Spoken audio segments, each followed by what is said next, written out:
The only choice is the campaign slogan that Nate Fisher and Sara Vetsmany are using on their posters as they run for ASUI president and vice presidential spots for next year. This is a unique year because Nate and I are the only candidates on the ticket.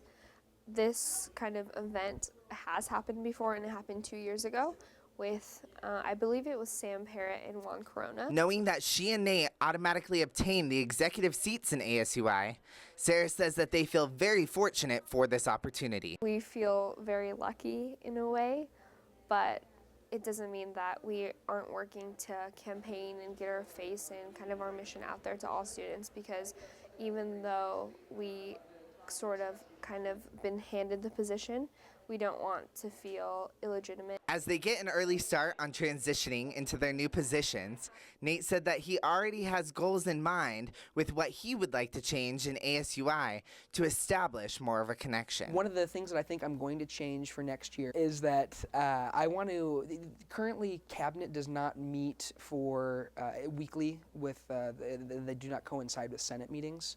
And so I want to make sure that they are here every Wednesday, and that just kind of creates another linkage. When cabinet meets every other week, it makes it a little bit more difficult to understand what's going on with the executive branch versus the legislative branch.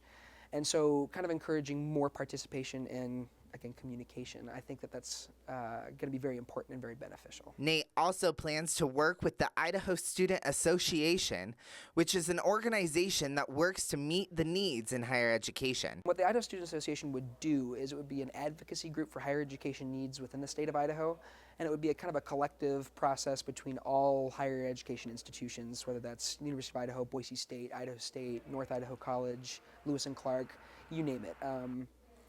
There's many institutions, and they would represent all of the higher education students' needs statewide. To bridge the gap between students and ASUI, Nate would like to continue open communication throughout the university. I would love to continue an open door policy. I don't know if that's necessarily something that Max has coined or phrased, but it seems like he's always been very willing and open to hear student voice.